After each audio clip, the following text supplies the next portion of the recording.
ਧੰਨ ਵਾਹਿਗੁਰੂ ਸਾਹਿਬ ਜੀਓ। ਸੁਰ ਨਰ ਮਨ ਜਨ ਅੰਮ੍ਰਿਤ ਖੋਜਦੇ, ਸੁਰ ਨਰ ਮਨ ਜਨ ਅੰਮ੍ਰਿਤ ਖੋਜਦੇ। ਸੋ ਅੰਮ੍ਰਿਤ ਗੁਰ ਤੇ ਪਾਇਆ, ਪਾਇਆ ਅੰਮ੍ਰਿਤ ਗੁਰ ਕਿਰਪਾ ਕੀਨੀ। ਸੱਚਾ ਮਨ ਵਸਾਇਆ, ਜੀ ਜੰਤ ਸਭ ਤੁਧ ਉਪਾਏ। ਇਕ ਵੇਖ ਪਰਸਣ ਆਇਆ, ਲਭ ਲੋਭ ਅਹੰਕਾਰ ਚੁਕਾ। ਸਤਿਗੁਰੂ ਭਲਾ ਪਾਇਆ, ਕਹੈ ਨਾਨਕ ਜਿਸਨੂੰ ਆਪ ਤੁਠਾ। ਤਿਨ ਅੰਮ੍ਰਿਤ ਗੁਰ ਤੇ ਪਾਇਆ, ਲਭ ਲੋਭ ਅਹੰਕਾਰ ਚੁਕਾ। ਸਤਿਗੁਰੂ ਭਲਾ ਪਾਇਆ, ਕਹੈ ਨਾਨਕ ਜਿਸਨੂੰ ਆਪ ਤੁਠਾ। ਤਿਨ ਅੰਮ੍ਰਿਤ ਗੁਰ ਤੇ ਪਾਇਆ। ਵਾਹਿਗੁਰੂ ਜੀ ਕਾ ਖਾਲਸਾ, ਵਾਹਿਗੁਰੂ ਜੀ ਕੀ ਫਤਿਹ। ਦੁਨੀ ਸੁਹਾਵੇ ਭਾਗ ਵਿੱਚ ਜੀਵ ਦੇ ਆਉਂਦਿਆਂ ਸਾਰ ਹੀ ਮਾਇਆ ਆਪਣਾ ਅਸਰ ਪਾ ਲੈਂਦੀ ਹੈ। ਪਦਾਰਥਾਂ ਦਾ ਸੁੱਖ, ਮਾਇਆ ਦੀ ਖਿੱਚ, ਵਿਕਾਰਾਂ ਦੇ ਰਸ ਮਨੁੱਖ ਦੇ ਜੀਵਨ ਵਿੱਚ ਲੰਮਾ ਜਿਉਣ ਦੀ ਲਾਲਸਾ ਪੈਦਾ ਕਰ ਦਿੰਦੇ ਨੇ। ਔਰ ਇਹ ਲੰਮੇ ਜਿਉਣ ਦੀ ਲਾਲਸਾ ਹੀ ਇੱਕ ਦਿਨ ਮਨੁੱਖ ਦੇ ਮਨ ਵਿੱਚ ਅਮਰ ਹੋਣ ਦੀ ਭਾਵਨਾ ਪੈਦਾ ਕਰ ਦਿੰਦੀ ਹੈ। ਮੈਂ ਅਮਰ ਹੋ ਜਾ, ਕਦੇ ਜਾਵਾਂ ਨਾ। ਅੰਮ੍ਰਿਤ ਸ਼ਬਦ ਦਾ ਅਰਥ ਕੋਸ਼ਕਾਰਾਂ ਨੇ ਦੋ ਸ਼ਬਦਾਂ ਦਾ ਮਿਲਾਪ ਲਿਖਿਆ। ਕੁਝ ਸ਼ਬਦ ਉਹ ਹੁੰਦੇ ਨੇ ਜਿਨ੍ਹਾਂ ਦੇ ਅੱਗੇ ਕੋਈ ਸ਼ਬਦ ਜੋੜ ਦਈਏ ਤਾਂ ਉਹਦਾ ਅਰਥ ਤਬਦੀਲ ਹੋ ਜਾਂਦਾ ਹੈ। ਅਸਲ ਸ਼ਬਦ ਹੈ ਮ੍ਰਿਤ। ਮ੍ਰਿਤ ਦਾ ਅਰਥ ਹੈ ਮੌਤ। ਆੜਾ ਸ਼ਬਦ ਅੱਗੇ ਲੱਗ ਗਿਆ, ਬਣ ਗਿਆ ਅੰਮ੍ਰਿਤ। ਨਾਵਾਚਕ ਬਣ ਗਿਆ, ਜਿਹਦੀ ਮੌਤ ਨਹੀਂ। ਅੰਮ੍ਰਿਤ ਸ਼ਬਦ ਦਾ ਅਰਥ ਬਣਿਆ ਜਿਹਦੀ ਮੌਤ ਨਹੀਂ। ਮਨੁੱਖ ਲੰਮੇਰੇ ਸਮੇਂ ਤੋਂ ਇਸ ਭਾਲ ਵਿੱਚ ਹੈ ਭਈ ਮੈਂ ਦੁਨੀਆ ਵਿੱਚ ਕੋਈ ਐਸੀ ਦਾਤ ਲੱਭ ਲਵਾਂ ਜਿਹਦੇ ਨਾਲ ਮੈਂ ਸਦਾ ਲਈ ਅਮਰ ਹੋ ਜਾ ਤੇ ਮੈਨੂੰ ਧਰਤੀ ਦੇ ਤਖਤੇ ਤੋਂ ਜਾਣਾ ਨਾ ਪਵੇ। ਇਹਦੀ ਲਾਲਸਾ ਹੈ। ਔਰ ਇਹ ਚਾਹਤ ਮਨੁੱਖ ਦੀ ਅੱਜ ਦੀ ਨਹੀਂ ਹੈ, ਸਦੀਆਂ ਬੀਤ ਗਈਆਂ। ਬੜੇ ਲੰਮੇ ਸਮੇਂ ਤੋਂ ਵੇਦਾਂ ਵਿੱਚ ਵੀ ਇਹਦਾ ਜ਼ਿਕਰ ਹੈ ਅੰਮ੍ਰਿਤ ਦਾ। ਮੈਂ ਥੋੜਾ ਥੋੜਾ ਹੀ ਇਸ਼ਾਰਾ ਦੇ ਕੇ ਵਾਪਸ ਆ ਜਾਣਾ ਹੈ। ਆਪ ਨੂੰ ਪਤਾ ਹੋਵੇਗਾ ਵੀ ਬੜੀ ਪ੍ਰਸਿੱਧ ਗਾਥਾ ਹੈ। ਦੇਵਤਿਆਂ ਤੇ ਦੈਂਤਾਂ ਨੇ ਸਮੁੰਦਰ ਰੁਕਿਆ ਸੀ, 14 ਪਦਾਰਥ ਨਿਕਲੇ ਸਨ ਤੇ ਉਹਦੇ ਵਿੱਚੋਂ ਦੇਵਤਿਆਂ ਨੇ ਅੰਮ੍ਰਿਤ ਲੈ ਲਿਆ, ਦੈਂਤਾਂ ਨੂੰ ਸ਼ਰਾਬ ਦੇ ਦਿੱਤੀ। ਉਦੋਂ ਝਗੜਾ ਹੋਇਆ। ਅੰਮ੍ਰਿਤ ਪੈਦਾ ਹੁੰਦਿਆਂ ਹੀ ਝਗੜਾ ਹੋ ਗਿਆ। ਔਰ ਉਸ ਝਗੜੇ ਵਿੱਚੋਂ ਜਿਹੜਾ ਅੰਮ੍ਰਿਤ ਵਾਲਾ ਕੁੰਭ ਘੜਾ ਸੀ, ਉਹ ਜਿਹੜੀਆਂ ਥਾਵਾਂ ਤੇ ਟੁੱਟ ਕੇ ਡੁੱਲਿਆ, ਉੱਥੇ 12 ਸਾਲ ਬਾਅਦ ਕੁੰਭ ਦਾ ਮੇਲਾ ਲੱਗਦਾ। ਉਹ ਇਸੇ ਸੰਬੰਧ ਵਿੱਚ ਹੈ। ਜਦੋਂ ਫਿਰ ਆਪਾਂ ਈਸਾਈ ਧਰਮ ਦੇ ਵਿੱਚ ਵੇਖਦੇ ਹਾਂ ਤੇ ਉਹਦੇ ਵਿੱਚ ਵੀ ਬਪਤਿਸਮਾ ਬਿਪਟਾਈਜ਼ ਕਰਨਾ ਉਹ ਵੀ ਇੱਕ ਰਸਮ ਹੈ, ਉਹ ਵੀ ਅੰਮ੍ਰਿਤ ਦੀ ਦੁਆਲੀ ਘੁੰਮਦੀ ਹੈ। ਹਜ਼ਰਤ ਈਸਾ ਮਸੀਹ ਨੇ ਜੌਨ ਦੇ ਕੋਲੋਂ ਅੰਮ੍ਰਿਤ ਲਿਆ ਸੀ, ਬਪਤਿਸਮਾ ਲਿਆ ਸੀ। ਲੰਮੀ ਵਿਚਾਰ ਹੈ, ਕਿਉਂਕਿ ਹਜ਼ਰਤ ਈਸਾ ਮਸੀਹ ਬਾਰੇ ਮੰਨਿਆ ਜਾਂਦਾ ਹੈ ਵੀ ਉਹਦੀ ਡੈਥ ਹੋ ਗਈ ਸੀ, ਚੜ੍ਹਾਈ ਕਰ ਗਏ ਸੀ, ਪਰ ਫਿਰ ਦੁਬਾਰੇ ਉਹ ਜੀ ਪਏ ਸਨ ਤੇ ਉਹਨਾਂ ਨੇ ਫਿਰ ਅੰਮ੍ਰਿਤ ਵੰਡਿਆ ਮੁਰਦਿਆਂ ਨੂੰ ਜਿਉਣ ਵਾਸਤੇ। ਇਹ ਉਹਨਾਂ ਦੇ ਵਿਚਾਰ ਹੈ। ਮੈਂ ਸਿਰਫ ਸੰਖੇਪ ਵਿੱਚ ਬੇਨਤੀ ਕਰਨੀ ਚਾਹੁੰਦਾ, ਮਨੁੱਖੀ ਲਾਲਸਾ ਦੀ ਗੱਲ ਆ। ਇਸਲਾਮ ਧਰਮ ਦੇ ਵਿੱਚ ਵੀ ਇੱਕ ਅੰਮ੍ਰਿਤ ਵਰਗੀ ਸ਼ੈ ਨੂੰ ਆਬੇ ਹਯਾਤ ਕਿਹਾ ਜਾਂਦਾ ਹੈ। ਹਯਾਤ ਦਾ ਅਰਥ ਹੁੰਦਾ ਜ਼ਿੰਦਗੀ, ਆਬ ਦਾ ਅਰਥ ਹੁੰਦਾ ਪਾਣੀ, ਉਹ ਪਾਣੀ ਜਿਹੜਾ ਜ਼ਿੰਦਗੀ ਦੇਵੇ, ਆਬੇ ਹਯਾਤ। ਔਰ ਉਹ ਵੀ ਕੌਸਰ ਨਾਂ ਦੇ ਪਹਾੜ ਦੇ ਉੱਤੇ ਮੰਨਦੇ ਨੇ। ਇਹ ਲੱਭਿਆ ਨਹੀਂ ਵੀ ਕਿੱਥੇ ਹੈ, ਪਰ ਇਹਦੀ ਮੰਨਿਆ ਜਾਂਦਾ ਵੀ ਕੌਸਰ ਨਾਂ ਦੇ ਪਹਾੜ ਉੱਤੇ ਤੇ ਇਹ ਜਿਹੜਾ ਇੱਕ ਚਸ਼ਮਾ ਹੈ। ਇਸ ਤੋਂ ਵੀ ਪਿੱਛੇ ਚਲੇ ਜਾਈਏ, ਸਿਕੰਦਰ ਦਾ ਬੜਾ ਜ਼ਿਕਰ ਹੈ। ਹਾਲਾਂਕਿ ਸਿਕੰਦਰ BC ਵਿੱਚ ਹੋਇਆ, ਉਦੋਂ ਦਾ ਜ਼ਿਕਰ ਹੈ। ਇੱਕ ਮਹਿਮੂਦ ਗਜ਼ਨ ਵੀ ਹੋਇਆ ਜਿਹਨੇ ਬਹੁਤ ਹਮਲੇ ਕੀਤੇ ਹਿੰਦੁਸਤਾਨ ਉੱਤੇ, ਤੇ ਉਹਦੇ ਦਰਬਾਰ ਦਾ ਕਵੀ ਸੀ ਫਰਦੋਸ਼। ਫਰਦੋਸ਼ ਨੇ ਲਿਖਿਆ ਭਈ ਉਹਨੇ ਸ਼ਾਹਨਾਮਾ ਇੱਕ ਲਿਖੀ ਸੀ ਕਿਤਾਬ ਬੜੀ ਕਮਾਲ ਦੀ, ਤੇ ਉਹਦੇ 'ਚ ਉਹਨੇ ਜ਼ਿਕਰ ਕੀਤਾ ਵੀ ਸਿਕੰਦਰ ਵੀ ਲੰਮੀ ਜਿੱਤ ਪ੍ਰਾਪਤ ਕਰਕੇ ਬਹੁਤ ਮੁਲਕਾਂ ਨੂੰ ਜਿੱਤ ਕੇ ਇਹ ਭਾਵਨਾ ਪੈਦਾ ਕਰ ਬੈਠਾ ਸੀ, ਮੈਂ ਹੁਣ ਜਾਵਾਂ ਨਾ, ਮਰਾਂ ਨਾ। ਹਾਲਾਂਕਿ ਉਹਦੀਆਂ 32-33 ਸਾਲਾਂ ਦੀ ਉਮਰ 'ਚ ਹੀ ਉਹਦੀ ਡੈਥ ਹੋ ਗਈ ਸੀ, ਪਰ ਲਾਲਸਾ ਉਹਦੇ ਅੰਦਰ ਵੀ ਸੀ। ਰਾਵਣ ਦਾ ਵੀ ਤੁਸੀਂ ਪੜ੍ਹਿਆ ਸੁਣਿਆ ਹੋਵੇਗਾ ਭਈ ਉਹਨੇ ਵੀ ਕੋਸ਼ਿਸ਼ ਕੀਤੀ ਸੀ ਮੈਂ ਕਾਲ ਨੂੰ ਪਾਵੇ ਨਾ ਬਣਨਾ। ਇਹ ਵੀ ਤੁਸੀਂ ਸੁਣਿਆ ਹੋਏਗਾ ਵੀ ਜਦੋਂ ਲక్ష్మణ ਜੀ ਮੂਰਛਾ ਹੋ ਗਏ, ਬੇਹੋਸ਼ ਹੋ ਗਏ, ਤਾਂ ਉਦੋਂ ਇੱਕ ਸੰਜੀਵਨੀ ਬੂਟੀ ਲਿਆਂਦੀ ਗਈ। ਮੇਰੇ ਕਹਿਣ ਦਾ ਮਤਲਬ ਹੈ ਸਾਰਾ ਖਿਲਾਰਾ ਉਹ ਇੱਕੋ ਹੀ ਗੱਲ ਦੇ ਦੁਆਲੇ ਘੁੰਮਦਾ ਹੈ ਵੀ ਮਨੁੱਖ ਦੇ ਮਨ ਵਿੱਚ ਇੱਕ ਬੜੀ ਚਾਹਤ ਸੀ ਮੈਂ ਇੱਥੋਂ ਜਾਵਾਂ ਨਾ। ਹੁਣ ਇਦੋਂ ਅਗਲੀ ਗੱਲ ਸਮਝਣ ਦੀ ਕੋਸ਼ਿਸ਼ ਕਰੀਏ। ਇਹ ਕੁਦਰਤ ਦਾ ਵਿਧਾਨ ਹੈ, ਇਹ ਕਰਤੇ ਪੁਰਖ ਦਾ ਵਿਧਾਨ ਹੈ। ਦੋ ਗੱਲਾਂ ਦਾ ਵਰਤਾਰਾ ਜੱਗ ਵਿੱਚ ਆਮ ਚੱਲਦਾ ਹੈ, ਇੱਕ ਵਿਨਾਸ਼ ਦਾ, ਇੱਕ ਵਿਕਾਸ ਦਾ। ਪਹਿਲੀ ਚੀਜ਼ ਵਿਨਾਸ਼ ਹੋਏਗੀ ਤੇ ਵਿਕਾਸ ਹੋਏਗਾ। ਇਹਨਾਂ ਮੁਲਕਾਂ 'ਚ ਤੇ ਤੁਸੀਂ ਹਰ ਸਾਲ ਦੇਖਦੇ ਹੋ ਪਹਿਲੇ ਪੱਤੇ ਝੜ ਜਾਂਦੇ ਨੇ, ਦੁਬਾਰੇ ਦਰਖਤ ਇਵੇਂ ਹਰੇ ਭਰੇ ਹੋ ਜਾਂਦੇ ਨੇ, ਲੱਗਦਾ ਹੀ ਨਹੀਂ ਕਦੇ ਵੀ ਇਹਨਾਂ ਦੇ ਪੱਤੇ ਗੁਆਚੇ ਹੋਣਗੇ। ਜਦੋਂ ਪੱਤੇ ਝੜ ਜਾਂਦੇ ਨੇ ਤੇ ਇਵੇਂ ਪ੍ਰਤੀਤ ਕਰਨਾ ਔਖਾ ਹੁੰਦਾ ਵੀ ਸ਼ਾਇਦ ਇਹਨਾਂ ਦੇ ਉੱਤੇ ਵੀ ਕਦੇ ਹਰਿਆਵਲ ਸੀ, ਪਰ ਜੇ ਪੁਰਾਣੇ ਪੱਤੇ ਨਹੀਂ ਝੜਨਗੇ ਤੇ ਨਵੇਂ ਕਿੱਥੋਂ ਆਉਣਗੇ। ਇਹ ਕੁਦਰਤ ਦਾ ਵਿਧਾਨ ਹੈ, ਇਹ ਕੁਦਰਤ ਦਾ ਨਿਯਮ ਹੈ। ਮੌਤ ਵੀ ਇੱਕ ਆਸ਼ੀਰਵਾਦ ਹੈ। ਇਹ ਕੁਦਰਤ ਦਾ ਨਿਯਮ ਹੈ ਭਈ ਵਿਨਾਸ਼ ਤੇ ਵਿਕਾਸ ਦੋਵੇਂ ਜਣੇ ਤੁਰਦੇ ਨੇ। ਹੁਣ ਇੱਕ ਤੀਜੀ ਗੱਲ ਆਪਾਂ ਸਾਂਝੀ ਕਰਨੀ ਹੈ। ਗੁਰੂ ਨੇ ਇੱਕ ਨਵੀਂ ਗੱਲ ਮਨੁੱਖ ਦੇ ਸਾਹਮਣੇ ਰੱਖੀ। ਕਹਿਣ ਲੱਗੇ ਤੂੰ ਇਹ ਲਾਲਸਾ ਨਾ ਰੱਖ ਭਈ ਮੈਂ ਲੰਮਾ ਜੀਵਾਂ, ਇਹ ਲਾਲਸਾ ਰੱਖ ਵੀ ਮੈਂ ਚੰਗਾ ਜੀਵਾਂ।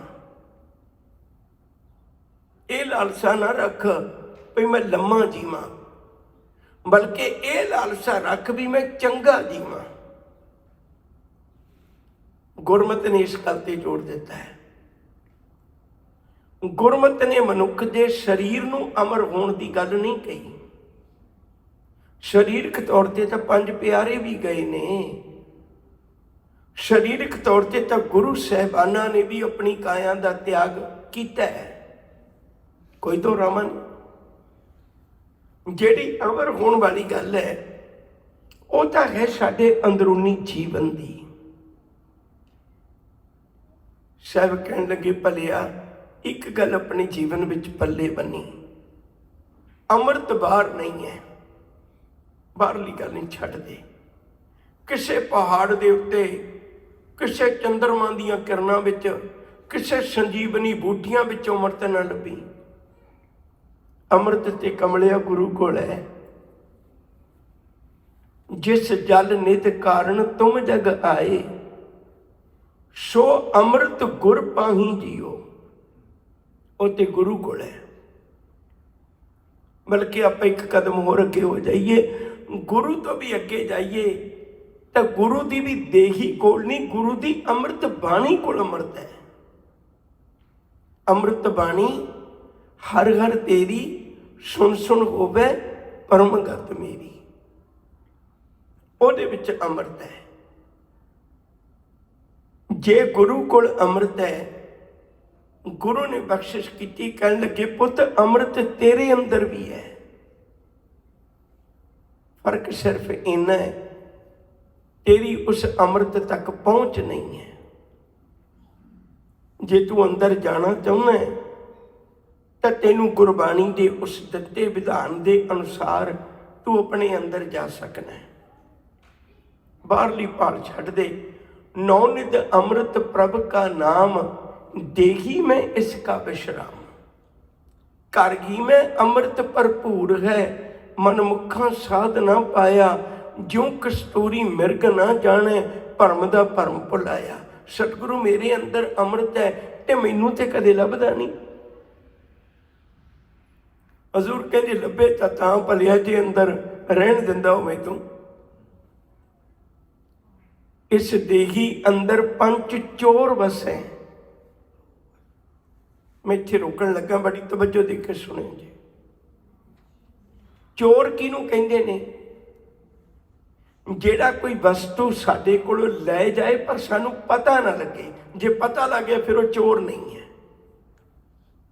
चोर का तो काम ही है ना भी उन्हें वस्तु लेके जानी है पर सानू पता नहीं लगन देना। जदों लै गया बाद विच असीं देखांगे, पछतावांगे भाई असीं तां लुट्टे गए, मेरे घर चों चोरी हो गई है। चोर कहते ही उन्होंने जिहड़ा पता ना लगन देवे साडे अंदरों अमृत लुटिया जा रहा पर सानू पता नहीं लग रहा। पता तां ही नहीं ना लग रहा क्योंकि चोर ने। चोर लैके जाए तो पता लग जाए फिर चोर नहीं हो सकता।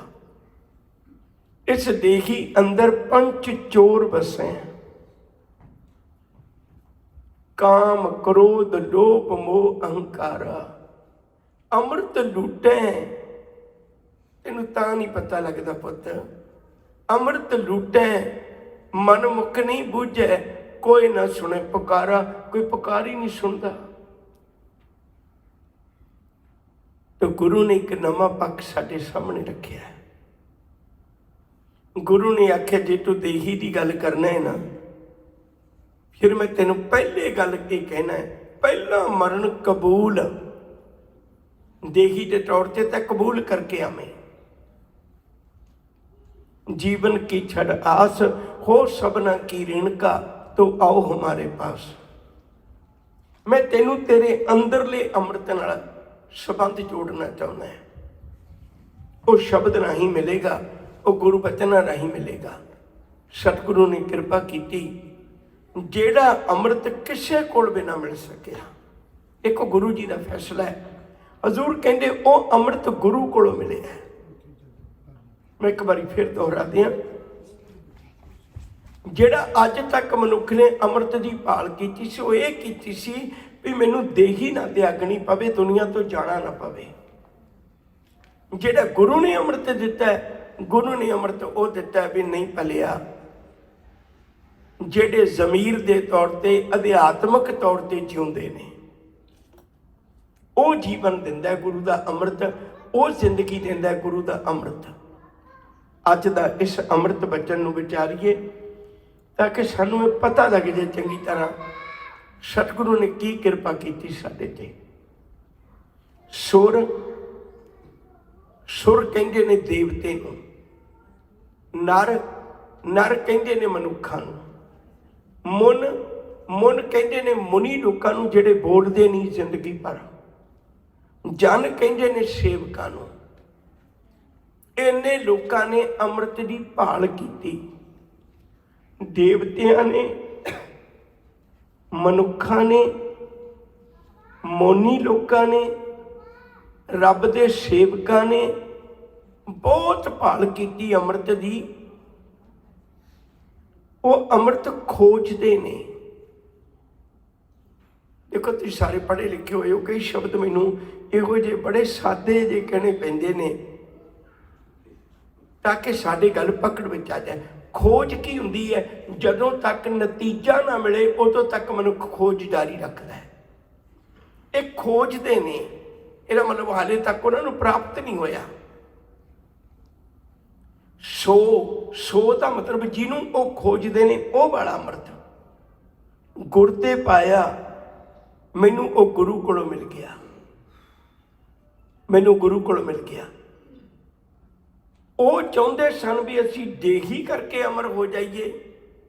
ਗੁਰੂ ਕਹਿਣ ਲੱਗਿਆ, ਪੁੱਤ ਮੈਂ ਤੈਨੂੰ ਦੇਹੀ ਦੀ ਗੱਲ ਨਹੀਂ ਕਹਿਣ ਲੱਗਾ, ਮੈਂ ਤੈਨੂੰ ਜੀਵਨ ਦੀ ਗੱਲ ਦੱਸਣ ਲੱਗਾ।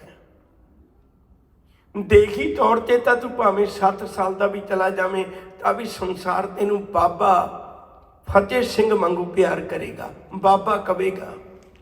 7 ਸਾਲ ਦੀ ਤਾਂ ਕੋਈ ਉਮਰ ਨਹੀਂ ਹੁੰਦੀ।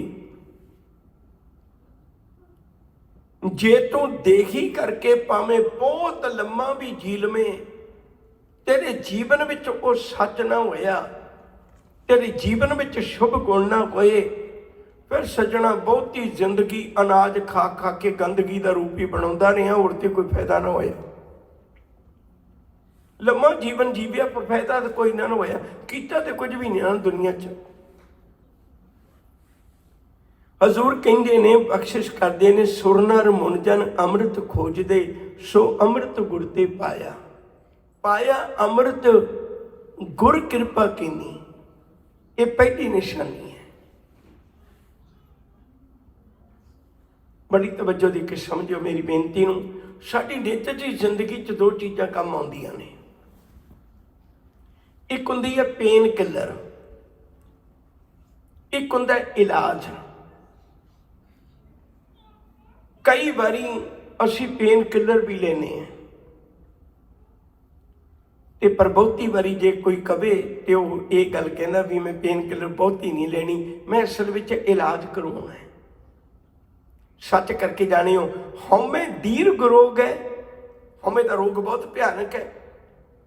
ਹਉਮੈ ਦੀ ਪੇਨ ਕਿਲਰ ਤਾਂ ਇਹ ਹੈ ਵੀ ਉਹਦੀ ਉਸਤਤ ਕਰ ਦਿਓ ਬੰਦੇ ਦੀ, ਫਿਰ ਉਹਨੂੰ ਦਰਦ ਨਹੀਂ ਮਹਿਸੂਸ ਹੁੰਦਾ, ਉਹਨੂੰ ਦਰਦ ਹਟ ਜਾਂਦਾ ਹੈ। ਕਿਉਂਕਿ ਸਾਕਤ ਹਰ ਰਸ ਸਾਧਨਾ ਜਾਣਿਆ, ਤਿਨ ਅੰਤਰ ਹਉਮੈ ਕੰਡਾ ਕੇ, ਜਿਉਂ ਜਿਉਂ ਚੱਲੇ ਚੁਭੇ ਦੁੱਖ ਪਾਵੇ।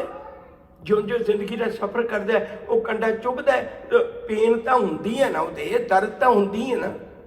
ਤੇ ਜੇ ਤੁਸੀਂ ਉਹਨੂੰ ਦਰਦ ਹਟਾਉਣਾ ਹੈ, ਉਹ ਪੇਨ ਕਿਲਰ ਹੈ, ਉਹਦੀ ਉਸਤਤ ਕਰ ਦਿਓ ਬਈ ਤੁਸੀਂ ਤਾਂ ਬਹੁਤ ਵਧੀਆ ਮਹਾਨ ਹੋ, ਕਮਾਲ ਹੈ, ਪੰਥ ਤੁਹਾਡੇ ਆਸਰੇ ਖੜਾ ਹੈ। ਇਹ ਪੇਨ ਕਿਲਰ ਹੈ। ਉਹ ਬੰਦਾ ਤੁਹਾਨੂੰ ਕੋਈ ਦੁੱਖ ਨਹੀਂ ਉਹਨੂੰ ਮਹਿਸੂਸ ਹੋਏਗਾ, ਉਹਨੂੰ ਬੜਾ ਵਧੀਆ ਲੱਗੇਗਾ। ਦਰਦ ਤਾਂ ਹੈ ਅੰਦਰ, ਰੋਗ ਤਾਂ ਹੈ। ਪੇਨ ਕਿਲਰ ਇਲਾਜ ਨਹੀਂ ਹੈ। ਇਲਾਜ ਕੀ ਹੈ? ਗੁਰੂ का शब्द। सतगुरु जी ने बकायदा वचन आखे ने, हौमे दीर्घ रोग है दारू पी इस माहे, किरपा करे जे अपनी तो गुर का शब्द कमाहे। गुर के शब्द विच की है? मनुखी तारीफ नहीं है, वो च रब दी उस्तत है। जिहड़ी रब दी उस्तत है, अपनी उस्तत छड्ड के रब दी उस्तत करना, ये इलाज है, ये पेन किलर नहीं है। तो आ पहली जात है। ये पहली गल गुरु ने बख्शिश की, पाया अमृत गुर किरपा कीनी। मेरी कोई सियाणप नहीं, ये तो गुरु ने किरपा कर दी। एडी वड्डी दुनिया चो मैनू पछाणिया ते मेरी बांह पकड़ के मैनू अपने पुत्तां वर्गा प्यार दिता, मैनू अपने सिखां वर्गा प्यार दिता।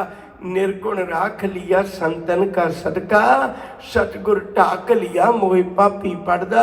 उन्हें मैनू अपना बना लिया। पाया अमृत गुर किरपा कीनी, एक गुरु ने किरपा की है। एक पल मैं तुहाडा होर लेना चाहुंदा ते माफी भी मंगना तुहाडे कोलों। बहुतात लोग ने ਜਿਹੜੇ ਹਾਲੇ ਤੱਕ ਕਿਸੇ ਨਾ ਕਿਸੇ ਮਨੁੱਖ ਨੂੰ ਵਿੱਚ ਰੱਖ ਲੈਂਦੇ ਨੇ। ਫਲਾਣੇ ਬਾਬਾ ਜੀ ਨੇ, ਫਲਾਣਿਆਂ ਨੇ ਮੈਨੂੰ ਕਿਹਾ ਸੀ ਤੇ ਮੈਨੂੰ ਉਹਨਾਂ ਦੀ ਕਿਰਪਾ ਹੋਈ ਤੇ ਅੰਮ੍ਰਿਤ ਮਿਲਿਆ। देखो गुरु अमरदास जी फैसला कर रहे ने, मैं नहीं कर रहा। गुरु अमरदास जी कहते ने भी जे तू अमृत की दात लई है तो तेनू की होना चाहिए, तेनू की कहना चाहिए? तेनू कहना चाहिए पाया अमृत गुर कृपा कीनी। ये गल वखरी भी गुरु किसी नू विचोला बना के प्रेरणा दे दे किसी के द्वारा। सिख ते हमेशा ये गल की चाहत रखता है, अमृत पिया सतगुर दिया अवर ना जाना दूआ तीया। वो किते होर भरमां विच नहीं पैंदा भी मैं किसी देहधारी नाल भटकना विच पावां। अज ओके जिहड़े इहो जे देहधारी ने उन्हां दे हालात की ने, मेरा ख्याल है मेरे तो वध अज तुहानूं मीडिया दस दिंदा है। आपां उधरले पासे जाना भी नहीं है। मैं उन्हां नकलियां दी गल कर रहा। हजूर कृपा करते ने, पाया अमृत गुर कृपा कीनी। गुरु ने कृपा कर दी, अमृत मिल गया।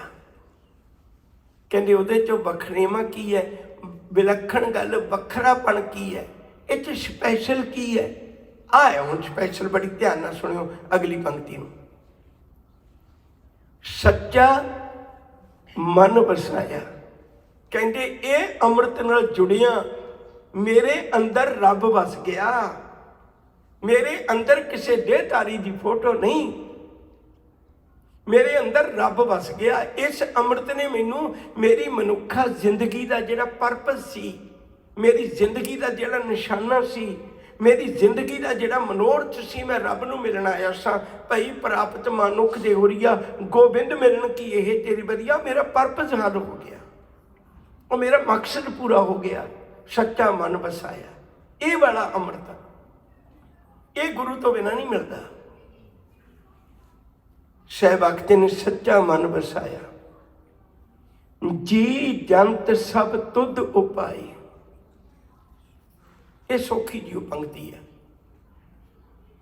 जितने भी जीव जंत ने वाहिगुरू जी ये तेरे पैदा किए हुए ने।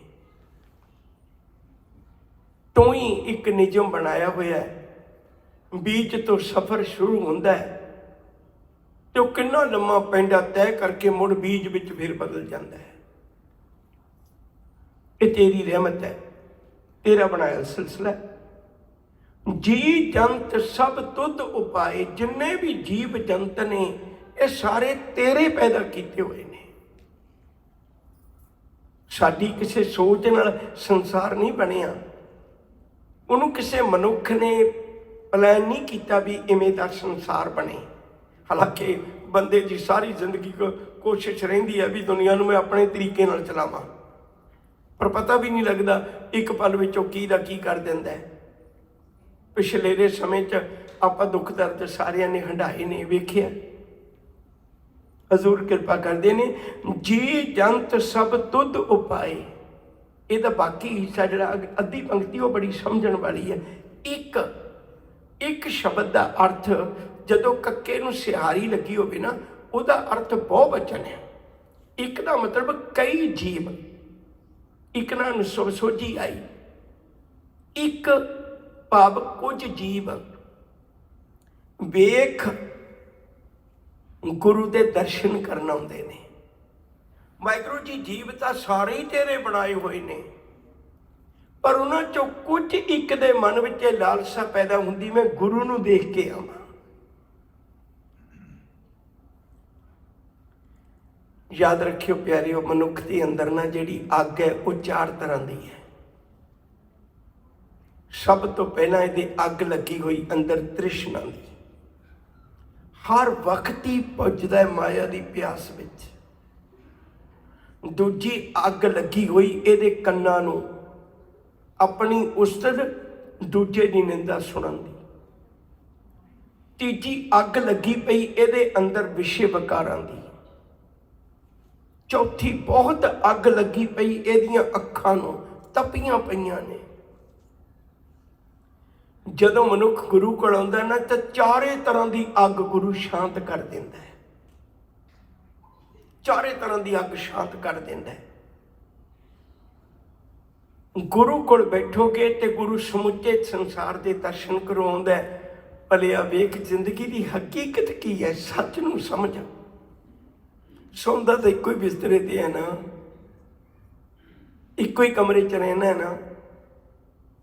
ਇਹ 8 ਸਾਹ ਥੋੜਾ ਲੈਣਾ, ਤੂੰ ਵੀ ਕੋਈ ਸਾਹ ਲੈਣਾ ਜਿਵੇਂ ਲੋਕ ਲੈਂਦੇ ਨੇ। ਫਿਰ ਠੀਕ ਹੈ, ਗੁਜ਼ਾਰਾ ਵਧੀਆ ਚੱਲ ਰਿਹਾ ਤੇ ਆਨੰਦ ਲੈ। ਹੁਣ ਇਹ ਤ੍ਰਿਸ਼ਨਾ ਦੀ ਅੱਗ ਬੁਝ ਜਾਂਦੀ ਹੈ। ਉਸਤਤ ਦੀ ਅੱਗ, ਆਪਣੀ ਉਸਤਤ ਤੇ ਕਿਸੇ ਦੀ ਨਿੰਦਾ, ਉਹ ਵੀ ਅੱਗ ਗੁਰੂ ਬੁਝਾ ਦਿੰਦਾ ਹੈ। ਗੁਰੂ ਕਹਿ ਦਿੰਦਾ ਹਰਖ ਜਿਹੜਾ ਮਨੁੱਖ ਇਹਨਾਂ ਗੱਲਾਂ ਤੋਂ ਉੱਚਾ ਉੱਠ ਜਾਂਦਾ ਹੈ। ਜੋ ਨਰ ਦੁੱਖ ਮੈਂ ਦੁੱਖ ਨਹੀਂ ਮਾਨੈ, ਸੁਖ ਸਨੇ ਅਰ ਪੈਣੀ ਜੰਕੈ, ਕੰਚਨ ਮਾਟੀ ਮਾਨੈ, ਨਹਿ ਨਿੰਦਿਆ ਨਹਿ ਉਸਤਤ ਜੰਕੈ। ਦੋਨੇ ਗੱਲਾਂ ਤੋਂ ਮੁਕਤ ਕਰ ਦਿੱਤਾ ਸਿੱਖ ਨੂੰ, ਉਹ ਵੀ ਅੱਗ ਬੁਝ ਗਈ ਅੰਦਰਲੀ। ਤੀਜੀ ਅੱਗ ਹੈ ਵਿਸ਼ੇ ਵਿਕਾਰਾਂ ਦੀ। ਵਿਸ਼ੇ ਵਿਕਾਰਾਂ ਦੀ ਜਿੰਨੀ ਵੀ ਅੱਗ ਹੈ ਨਾ, ਉਹ ਰੱਬ ਉਹਨੂੰ ਕਿਰਪਾ ਕਰਕੇ, ਗੁਰੂ ਉਹਨੂੰ ਕਿਰਪਾ ਕਰਕੇ ਵਿਉਂਤ ਵਿੱਚ ਬਣਾ ਦਿੰਦਾ ਹੈ। ਦੇਖੋ ਤੁਸੀਂ ਕੋਈ ਚੀਜ਼ ਲੈ ਲਓ, ਜਿੰਨੀਆਂ ਮਰਜ਼ੀ ਉਦਾਹਰਨਾਂ ਲੈ ਲਓ, ਸਮਾਂ ਥੋੜਾ ਹੁੰਦਾ। ਇੱਟਾਂ ਪਈਆਂ ਨੇ, ਮਟੀਰੀਅਲ ਪਿਆ, ਕਿਸੇ ਨੇ ਵਿਉਂਤ ਬਣਾਤਾ, ਬਹੁਤ ਸੋਹਣਾ ਘਰ ਬਣ ਗਿਆ। ਕੱਪੜਾ ਪਿਆ ਬੇਕਾਰ ਸੀ, ਉਹਨੂੰ ਕਿਸੇ ਨੇ ਤਰਤੀਬ ਦੇਤੀ ਤੇ ਉਹ ਬਹੁਤ ਵਧੀਆ ਪਹਿਨਣ ਜੋਗਾ ਬਣ ਗਿਆ। ਮੇਰਾ ਖਿਆਲ ਹੈ ਤੁਸੀਂ ਸਾਰੇ ਪੜ੍ਹੇ ਲਿਖੇ ਬੈਠੇ ਹੋ, ਮੈਂ ਹਰ ਵਾਰੀ ਇਹ ਬੇਨਤੀ ਕਰਦਾ। ਮਾਈਕਲ ਐਂਜਲੋ, ਉਹਨੇ ਕਿਸੇ ਦੁਕਾਨ ਤੇ ਇੱਕ ਪੱਥਰ ਪਿਆ ਦੇਖਿਆ ਸੀ। ਉਹ ਪੱਥਰ ਨੂੰ ਬੜੀ ਨੀਝ ਲਾ ਕੇ ਦੇਖ ਰਿਹਾ ਤੇ ਮਾਲਕ ਕਹਿਣ ਲੱਗਿਆ ਵੀ ਕੀ ਵੇਖਣਾ, ਇਹ ਪੱਥਰ ਨੇ ਮੈਨੂੰ ਤੰਗ ਕਰਿਆ ਪਿਆ। ਜਿਹੜਾ ਕਿਹੜਾ ਆਉਂਦਾ ਉਹ ਠੋਕਰ ਵੱਜਦੀ, ਮੇਰੀ ਦੁਕਾਨ ਤੇ ਆਉਣ ਵਾਲਾ ਹਰੇਕ ਬੰਦਾ ਪਰੇਸ਼ਾਨ ਹੁੰਦਾ। ਉਹ ਕਹਿੰਦਾ ਵੀ ਜੇ ਤੂੰ ਬੁਰਾ ਨਾ ਮਨਾਵੇਂ ਮੈਂ ਲੈ ਜਾ। ਉਹ ਕਹਿੰਦਾ ਲੈ ਜਾ। ਤੇ ਮਾਈਕਲ ਐਂਜਲੋ ਨੇ ਉਹ ਵਿੱਚੋਂ ਮੂਰਤੀ ਬਣਾਈ ਸੀ ਜਿਹੜੀ ਦੁਨੀਆ ਵਿੱਚ ਉਹਨੂੰ ਮਸ਼ਹੂਰ ਕਰ ਗਈ। ਇੱਕ ਪੱਥਰ ਵਿੱਚ, ਹਰ ਪੱਥਰ ਵਿੱਚ ਮੂਰਤੀ ਹੈ, ਪਰ ਬੰਦੇ ਨੂੰ ਇਹ ਨਹੀਂ ਪਤਾ, ਉਹਨੂੰ ਵਿਉਂਤ ਬਣਾਉਣ ਦਾ ਨਹੀਂ ਪਤਾ। ਜੀਵਨ ਤੇ ਸਾਡੇ ਅੰਦਰ ਅੰਮ੍ਰਿਤ ਹੈ। ਗੁਰੂ ਕੀ ਕਰਦਾ? ਗੁਰੂ ਇੱਕ ਤਰਤੀਬ ਦਿੰਦਾ ਵਿਕਾਰਾਂ ਨੂੰ। ਤੇਰੀ ਜ਼ਿੰਦਗੀ 'ਚ ਕਾਮ ਦੀ ਆਹ ਲਿਮਟ ਹੋਵੇ, ਪਰਿਵਾਰ ਗ੍ਰਸਤੀ ਹੈ। ਤੇਰੇ ਜੀਵਨ ਵਿੱਚ ਆਕਰੋਧ ਦੀ ਲਿਮਟ ਹੋਵੇ, ਤੇਰੇ ਜੀਵਨ ਵਿੱਚ ਲੋਭ ਦੀ ਲਿਮਟ ਹੋਵੇ। ਗੁਰੂ ਬਸ ਆਹ ਤਰਤੀਬ ਦਿੰਦਾ ਸਾਨੂੰ, ਜ਼ਿੰਦਗੀ ਸੁਹਾਵਣੀ ਬਣਾ ਦਿੰਦਾ। ਜਿਵੇਂ ਕੱਚਾ ਮਟੀਰੀਅਲ ਪਿਆ ਤੇ ਉਹ ਕਿਸੇ ਕੰਮ ਨਹੀਂ, ਪਰ ਘਰ ਬਣ ਗਿਆ ਤੇ ਕਿੰਨੇ ਲੋਕਾਂ ਦਾ ਸਹਾਰਾ ਬਣ ਗਿਆ। ਆਟਾ ਪਿਆ, ਅਨਾਜ ਪਿਆ ਤੇ ਕਿਸੇ ਕੰਮ ਨਹੀਂ, ਕਿਸੇ ਬੀਬੀ ਦੇ, ਧੀ ਬੱਚੀ ਦੇ ਹੱਥ ਲੱਗ ਕੇ ਕਿੱਡਾ ਵਧੀਆ ਖਾਣਾ ਬਣ ਗਿਆ। ਹੈ ਤੇ ਵਿਉਂਤੀ ਹੈ ਨਾ, ਜੁਗਤੀ ਹੈ ਨਾ। ਸਤਿਗੁਰੂ ਕਿਰਪਾ ਕਰਦੇ ਨੇ, ਉਹਦੇ ਅੰਦਰੋਂ ਫਿਰ ਇਹ ਸਾਰੀ ਤਰ੍ਹਾਂ ਦੀ ਜਿਹੜੀ ਅੱਖਾਂ ਨੂੰ ਲੱਗੀ ਹੋਈ ਅੱਗ ਹੈ ਨਾ। ਤੁਸੀਂ ਕਦੇ ਦੇਖਿਓ, ਮੈਂ ਬਹੁਤ ਵਾਰੀ ਬੇਨਤੀ ਕਰਨਾ, ਬੰਦਾ ਬੜੀ ਦੂਰੋਂ ਆਉਂਦਾ, ਕੋਈ 10 ਮਾਈਲ ਤੋਂ, 5 ਮਾਈਲ ਤੋਂ, 20 ਮਾਈਲ ਤੋਂ, ਕਿੰਨੇ ਹੀ ਲਾ ਲਓ, ਉੱਥੋਂ ਆਉਂਦਾ ਤੇ ਬੜੀ ਤੀਬਰਤਾ ਨਾਲ ਆਉਂਦਾ ਵੀ ਕਿੱਥੇ ਚੱਲੇ ਹੋ? ਮੈਂ ਗੁਰੂ ਦੇ ਦਰਸ਼ਨ ਕਰਨ ਚੱਲੇ ਹਾਂ। ਤੇ ਉੱਥੋਂ ਆਉਂਦਾ ਜਦੋਂ ਗੁਰੂ ਦੇ ਆ ਕੇ ਬਿਲਕੁਲ ਸਾਹਮਣੇ ਖਲੋ ਜਾਂਦਾ, ਕੁਝ ਫੀਟ ਦੀ ਦੂਰੀ ਹੈ, 5-4 ਫਿਟ ਦੀ ਦੂਰੀ ਹੈ। ਜਦੋਂ ਗੁਰੂ ਕੋਲ ਆ ਗਿਆ, ਉਦੋਂ ਆ ਕੇ ਅੱਖਾਂ ਬੰਦ ਕਰਕੇ ਖੜ ਗਿਆ। ਉਹਨੂੰ ਪੁੱਛਿਆ ਵੀ ਐਡੀ ਦੂਰੋਂ ਦਰਸ਼ਨ ਕਰਨ ਆਏ ਹੋ? ਜਦੋਂ ਬਿਲਕੁਲ ਨੇੜੇ ਆ ਗਿਆ ਤੇ ਅੱਖਾਂ ਕਿਉਂ ਬੰਦ ਕਰ ਲਈ? ਹੁਣ ਦਰਸ਼ਨ ਕਰ ਲਓ। ਘਰੋਂ ਜੋ ਚੱਲ ਕੇ ਆਇਓ, ਕੰਮ ਕਾਰ ਛੱਡ ਕੇ ਆਇਓ, ਐਡੀ ਦੂਰੋਂ ਆਇਓ, ਲਾਲਸਾ ਲੈ ਕੇ ਆਇਓ, ਇੱਥੇ ਆ ਕੇ ਅੱਖਾਂ ਹੁਣ ਖੋਲ ਕੇ ਦਰਸ਼ਨ ਕਰ ਲਓ। ਉਹ ਕਹਿੰਦੇ ਖੁੱਲਦੀਆਂ ਹੀ ਨਹੀਂ। ਜਦੋਂ ਗੁਰੂ ਦੀ ਇੱਕ ਝਲਕ ਦੇਖੀ, ਉਹ ਅੰਮ੍ਰਿਤ ਵਰਸਿਆ। ਅੱਖਾਂ ਨੇ ਕਿਹਾ, ਉਹ ਇਹਨਾਂ ਨੂੰ ਸੰਭਾਲ ਲੈ, ਦਰਵਾਜ਼ੇ ਬੰਦ ਕਰ ਲੈ, ਇਹਨਾਂ ਨੂੰ ਨਾ ਗਵਾ ਦੇਵੀਂ। ਜੋ ਸੁੱਖ ਅੱਜ ਗੁਰੂ ਦੇ ਦਰਸ਼ਨ ਕਰਕੇ ਮਿਲਿਆ, ਨਹੀਂ ਮਿਲਣਾ। ਅੱਖਾਂ ਬੰਦ ਕਰ ਲੈ। ਬਾਹਰ ਜਾਓਗੇ, ਕਿਸੇ ਦੇ ਘਰ ਜਾਓਗੇ ਤੁਸੀਂ, ਅਮੀਰਾਂ ਦੇ ਘਰ ਬੜਾ ਕੀਮਤੀ ਸਮਾਨ ਰੱਖਿਆ ਹੁੰਦਾ, ਅੱਖਾਂ ਕਦੇ ਨਹੀਂ ਟਿਕਣਗੀਆਂ। ਇਹਨਾਂ ਦਾ ਡਾਈਨਿੰਗ ਸੈੱਟ ਕਿਹੋ ਜਿਹਾ, ਇਹਨਾਂ ਦਾ ਘਰ ਕਿਹੋ ਜਿਹਾ, ਇਹਨਾਂ ਦਾ ਡਰਾਇੰਗ ਰੂਮ ਕਿਹੋ ਜਿਹਾ, ਇਹਨਾਂ ਦੇ ਬੈੱਡ ਕਿਹੋ ਜਿਹੇ, ਤੁਸੀਂ ਦੇਖੋ ਅੱਖਾਂ ਚੰਚਲ ਹੋ ਜਾਣਗੀਆਂ। ਗੁਰੂ ਕੋਲ ਆਓਗੇ, ਅੱਖਾਂ ਬੰਦ ਹੋ ਜਾਣਗੀਆਂ। ਅੱਗ ਬੁਝਾ ਦਿੰਦੇ ਗੁਰੂ ਸਾਹਿਬ ਜੀ। ਕਿਰਪਾ ਕਰਦੇ ਨੇ, ਜੀ ਜੰਤ ਸਭ ਤੁਧ ਉਪਾਏ, ਇੱਕ ਵੇਖ, ਇੱਕ ਕੱਲਾ ਗੁਰੂ ਨੂੰ ਵੇਖਣ ਆਉਂਦੇ ਨੇ, ਔਰ ਵੇਖਣ 'ਚ ਵੀ ਆਨੰਦ ਹੈ, ਇਸ ਗੱਲ 'ਚ ਕੋਈ ਦੋਰਾਮਾ ਨਹੀਂ। ਫਿਰ ਇੱਕ ਵੇਖਣ ਤੋਂ ਅੱਗੇ ਲੰਘ ਜਾਂਦੇ ਨੇ। ਉਹ ਕੀ? ਪਰਸਨ ਆਇਆ। ਉਹਨਾਂ 'ਚੋਂ ਬੜੇ ਥੋੜੇ ਜਿਹੇ ਨੇ, ਜੀ ਜੰਤ ਬਹੁਤ ਨੇ, ਉਹਨਾਂ 'ਚੋਂ ਕੁਝ ਨੇ ਜਿਹੜੇ ਗੁਰੂ ਨੂੰ ਦਰਸ਼ਨ ਕਰਨ ਆਉਂਦੇ ਨੇ। ਜਿਹੜੇ ਗੁਰੂ ਦੇ ਦਰਸ਼ਨ ਕਰਨ ਆਉਂਦੇ ਨੇ, ਉਹਨਾਂ 'ਚੋਂ ਬਹੁਤ ਥੋੜੇ ਨੇ ਜਿਹੜੇ ਪਰਸਨ ਦਾ ਮਤਲਬ ਟੱਚ ਕਰਨਾ, ਸਪਸ਼ਟ ਕਰਨਾ, ਛੂਹਣਾ। ਬਹੁਤ ਥੋੜੇ ਨੇ ਜਿਹੜੇ ਗੁਰੂ ਦੇ ਸ਼ਬਦ ਨਾਲ ਆਪਣੇ ਮਨ ਨੂੰ ਛੂਹ ਜਾਂਦੇ ਨੇ। ਤੇ ਯਾਦ ਰੱਖਿਓ, ਜਦੋਂ ਤੱਕ ਕੋਈ ਚੀਜ਼ ਛੂਹੇ ਨਾ ਉਹਨਾਂ ਚਿਰ ਅਸਰ ਨਹੀਂ ਹੁੰਦਾ। ਛੂਹ ਜਾਏ, ਬਸ ਗੁਰੂ ਦਾ ਸ਼ਬਦ ਸਾਨੂੰ ਛੂਹ ਜਾਏ, ਟੱਚ ਕਰ ਜਾਏ ਅੰਦਰ, ਫਿਰ ਤਾਂ ਇੱਕੋ ਸ਼ਬਦ ਬਹੁਤ ਹੈ। ਭਾਈ ਸੱਜਣ ਨੇ ਇੱਕੋ ਸ਼ਬਦ ਸੁਣਿਆ ਹੋਏਗਾ ਨਾ, ਉਹ ਅੰਦਰ ਟੱਚ ਕਰ ਗਿਆ, ਅੰਦਰ ਛੂਹ ਗਿਆ, ਜੀਵਨ ਬਦਲ ਗਿਆ, ਜੀਵਨ ਤਬਦੀਲ ਹੋ ਗਿਆ। शिव जी आखते ने एक वेख परसन आया, ਜਿਹੜੇ ਹੁਣ ਜੁੜ ਕੇ, ਜਿਹੜੇ ਟੱਚ ਕਰ ਗਏ ਗੁਰੂ ਸ਼ਬਦ ਨਾਲ ਜੁੜ ਕੇ, ਜਿਹੜੇ ਉਹਨਾਂ 'ਚ ਕੀ ਤਬਦੀਲੀ ਆਈ। ਇੱਕ ਇੱਕ ਪੰਕਤੀ ਸਾਨੂੰ ਇੱਕ ਇੱਕ ਸਟੈਪ ਅੱਗੇ ਲਿਜਾਂਦੀ ਹੈ। ਹੁਣ ਅਗਲਾ ਸਟੈਪ ਹੈ, ਉਹਨਾਂ 'ਚ ਕੀ ਤਬਦੀਲੀ ਆਈ। ਉਹਨਾਂ 'ਚ ਤਬਦੀਲੀ ਆਈ ਲੱਭ। ਲੱਭ ਸ਼ਬਦ ਦਾ ਅਰਥ ਹੁੰਦਾ ਚਸਕੇ, ਹਰ ਚੀਜ਼ ਦਾ ਰਸ ਲੈਣਾ, ਕਿਸੇ ਨੂੰ ਸਤਾ ਕੇ ਵੀ ਰਸ ਲੈਣਾ, ਕਿਸੇ ਨੂੰ ਦੁਖੀ ਕਰਕੇ ਰਸ ਲੈਣਾ। ਕਈ ਬੰਦੇ ਇਹੋ ਜਿਹੇ ਨੇ, ਤੁਰੇ ਜਾਂਦੇ ਇੱਕ ਗੱਲ ਇਹੋ ਜਿਹੀ ਕਰ ਜਾਣਗੇ, ਜਿਵੇਂ ਤਲਾਬ ਹੈ ਨਾ ਟਿਕਿਆ ਹੋਇਆ। ਤੁਸੀਂ ਕਦੇ ਤਲਾਬ ਦਾ ਪਾਣੀ, ਕਿਸੇ ਸਰੋਵਰ ਦਾ, ਸਵੀਮਿੰਗ ਪੂਲ ਦਾ, ਕਿਸੇ ਦਾ ਪਾਣੀ ਟਿਕਿਆ ਹੋਇਆ ਦੇਖਿਓ, ਉਹ ਇੰਨਾ ਟਿਕਿਆ ਹੁੰਦਾ ਕਈ ਵਾਰੀ ਵੀ ਉਹਦੇ 'ਚੋਂ ਆਕਾਸ਼ ਦੇਖ ਲਓ, ਭਾਵੇਂ ਇੰਨਾ ਟਿਕਿਆ ਹੁੰਦਾ। ਪਰ ਜੇ ਵਿੱਚੋਂ ਇੱਕ ਨਿੱਕੀ ਜਿਹੀ ਡਲੀ, ਨਿੱਕਾ ਜਿਹਾ ਪੱਥਰ, ਨਿੱਕਾ ਜਿਹਾ ਕੰਕਰ ਚੁੱਕ ਕੇ ਕਿਸੇ ਨੇ ਵਿੱਚ ਸੁੱਟ ਦਿੱਤਾ ਨਾ, ਤੇ ਉਹ 'ਚ ਇੰਨੀਆਂ ਲਹਿਰਾਂ ਪੈਦਾ ਹੋ ਗਈਆਂ, ਆਕਾਸ਼ ਤਾਂ ਕਿਧਰੇ ਰਿਹਾ, ਉਹ ਕੰਕਰ ਵੀ ਨਹੀਂ ਦਿਸਦਾ ਥੱਲੇ ਪਿਆ ਹੋਇਆ। ਮੁੜ ਕੇ ਉਹ ਸਰੋਵਰ ਦੇ ਪਾਣੀ ਨੂੰ ਟਿਕਣ ਲੱਗਿਆਂ ਕਿੰਨੇ ਘੰਟੇ ਲੱਗ ਜਾਂਦੇ ਨੇ। ਕਈ ਬੰਦੇ ਐਸੇ ਨੇ ਜਿਹੜੇ ਜਾਂਦਿਆਂ ਜਾਂਦਿਆਂ ਦੋ ਸ਼ਬਦ ਐਸੇ ਬੋਲ ਗਏ, ਮੁੜ ਕੇ ਮਨ ਨੂੰ ਟਿਕਾਉਣ ਲੱਗਿਆਂ ਕਈ ਕਈ ਦਿਨ ਲੱਗ ਜਾਂਦੇ ਨੇ। ਇੱਕ ਕ੍ਰੋਧੀ ਹੋ ਜਾਂਦਾ, ਲੋਭੀ ਹੋ ਜਾਂਦਾ, ਮੋਹ 'ਚ ਆ ਜਾਂਦਾ। ਲੱਭ ਦਾ ਅਰਥ ਹੈ ਚਸਕੇ। ਮਨੁੱਖ ਦੇ ਕੋਲ ਬਹੁਤ ਤਰ੍ਹਾਂ ਦੇ ਚਸਕੇ ਨੇ, ਆਪਾਂ ਉੱਧਰਲੇ ਪਾਸੇ ਨਹੀਂ ਜਾਣਾ। ਉਹ ਮਨੁੱਖ ਦੇ ਜੀਵਨ ਵਿੱਚੋਂ ਚਸਕੇ ਖਤਮ ਹੋ ਜਾਂਦੇ ਨੇ। ਲੱਭ, ਲੋਭ। ਲੋਭ ਕੀ ਹੈ? ਕੁਝ ਗੱਲਾਂ ਐਸੀਆਂ ਨੇ ਨਾ, ਕਈ ਵਾਰੀ ਦਿਲ 'ਚ ਬੜੇ ਉਬਾਲ ਉੱਠਦੇ ਨੇ ਵੀ ਜਿਹੜੀਆਂ ਰੋਜ਼ਾਨਾ ਜ਼ਿੰਦਗੀ ਨਾਲ ਸੰਬੰਧਿਤ ਗੱਲਾਂ, ਕਦੇ ਉਹਨਾਂ ਦੀ ਕਥਾ ਕਰੀਏ। ਬੜੇ ਉਬਾਲ ਉੱਠਦੇ ਨੇ ਕਈ ਵਾਰ ਦਿਲ 'ਚ, ਪਰ ਇਹੋ ਜਿਹਾ ਸਮਾਂ ਬਣ ਨਹੀਂ ਪਾਇਆ ਹਜੇ। ਲੋਭ ਕੀ ਹੈ? ਕਿਸੇ ਨੇ ਚੀਜ਼ ਇੰਨੇ ਦੀ ਲਿਆਂਦੀ ਤੇ ਇੰਨੇ ਦੀ ਵੇਚੀ, ਇਹ ਲੋਭ ਨਹੀਂ ਹੈ, ਯਾਦ ਰੱਖਿਓ ਜੀ, ਇਹ ਲੋਭ ਨਹੀਂ ਹੈ। ਲੋਭ ਹੈ, ਜਿਵੇਂ ਮੈਂ ਆਪਣੀ ਗੱਲ ਕਰ ਸਕਣਾ ਆਪਣੇ ਕੰਮ ਦੀ, ਜੇ ਮੈਂ ਕਿਸੇ ਨੂੰ ਧਰਮ ਦੇ ਨਾਂ ਤੇ ਮਿਸਗਾਈਡ ਕਰਕੇ ਪੈਸਾ ਕਮਾਉਣਾ ਹੈ, ਮੱਥਾ ਟਕਵਾ ਕੇ ਪੈਸਾ ਲੈਣਾ ਹੈ, ਫਿਰ ਮੈਂ ਪੁਜਾਰੀ ਹਾਂ। ਜੇ ਮੈਂ ਗੁਰੂ ਦੀ ਗੱਲ ਦੱਸ ਕੇ, ਤੇ ਫਿਰ ਇਹ ਤਾਂ ਕੋਈ ਵੀ ਜਿਹੜੇ ਅੱਜ ਪ੍ਰਚਾਰ ਕਰਦੇ ਨੇ, ਕੋਈ ਵੀ ਨੇ, ਕਿਸੇ ਡਾਕਟਰ ਦੀ ਰਾਏ ਲਓ, ਉਹਦੀ ਵੀ ਫੀਸ ਹੈ, ਫਿਰ ਲੋਭ ਨਹੀਂ ਹੈ। ਜਿਸ ਦਿਨ ਤੁਸੀਂ ਆਪਣੀ ਦਸਾਂ ਨੌਹਾਂ ਦੀ ਕਿਰਤਕਾਰ ਕਰਕੇ ਖਾਓਗੇ, ਉਹ ਲੋਭ ਨਹੀਂ ਹੈ, ਯਾਦ ਰੱਖੋ। ਜੇ ਕਈ ਵਾਰੀ ਸਾਨੂੰ ਬਹੁਤ ਪਰਮਾ ਦਿੱਤਾ ਗਿਆ, ਮਾਇਆ ਬਿਲਕੁਲ ਨਹੀਂ ਮਾੜੀ, ਸਿੱਖ ਕੋਲ ਬਹੁਤ ਮਾਇਆ ਹੋਣੀ ਚਾਹੀਦੀ ਹੈ। ਮਾਇਆ ਹੋਏਗੀ ਤਾਂ ਹੀ ਦੂਜਿਆਂ ਦਾ ਭਲਾ ਕਰੇਗਾ ਨਾ, ਕਿਸੇ ਦੀ ਧੀ, ਕਿਸੇ ਦਾ ਬੱਚਾ ਪੜ੍ਹਾ ਦੇਗਾ ਨਾ। ਇਹਨੂੰ ਲੋਭ ਨਹੀਂ ਕਹਿੰਦੇ। ਲੋਭ ਹੁੰਦਾ ਹੈ ਵੀ ਕਿਸੇ ਗਰੀਬ ਦਾ ਹੱਕ ਖਾ ਲੈਣਾ, ਲੋਭ ਹੁੰਦਾ ਕਿਸੇ ਨੂੰ ਲੁੱਟ ਕੇ ਖਾ ਲੈਣਾ, ਲੋਭ ਹੁੰਦਾ ਕਿਸੇ ਨੂੰ ਮਿਸਗਾਈਡ ਕਰਕੇ ਖਾ ਲੈਣਾ। ਉਹ ਬਿਰਤੀ ਨਿਕਲ ਜਾਂਦੀ ਹੈ। ਲੱਭ, ਲੋਭ, ਅਹੰਕਾਰ, ਚੁੱਕਾ। ਚੁੱਕਾ ਖਤਮ ਹੋ ਗਏ, ਜਮਾ ਬਿਲਕੁਲ ਖਤਮ ਹੋ ਗਏ। ਇੱਕ ਵਾਰੀ ਮੈਂ ਸਾਰਾ ਸ਼ਬਦ ਜਿਹੜਾ ਉਹਦੀ ਬਾਹਰਲੀ ਫਰੇਮ ਤੁਹਾਡੇ ਨਾਲ ਫਿਰ ਸਾਂਝੀ ਕਰਨਾ ਹੈ, ਗੱਲ ਪਕੜ ਵਿੱਚ ਆ ਜਾਏ। ਸੁਰ ਨਰ ਮੁਨ ਜਨ ਅੰਮ੍ਰਿਤ ਖੋਜਦੇ, ਸੋ ਅੰਮ੍ਰਿਤ ਗੁਰ ਤੇ ਪਾਇਆ। ਪਾਇਆ ਅੰਮ੍ਰਿਤ ਗੁਰ ਕਿਰਪਾ ਕੀਨੀ, ਸੱਚਾ ਮਨ ਵਸਾਇਆ।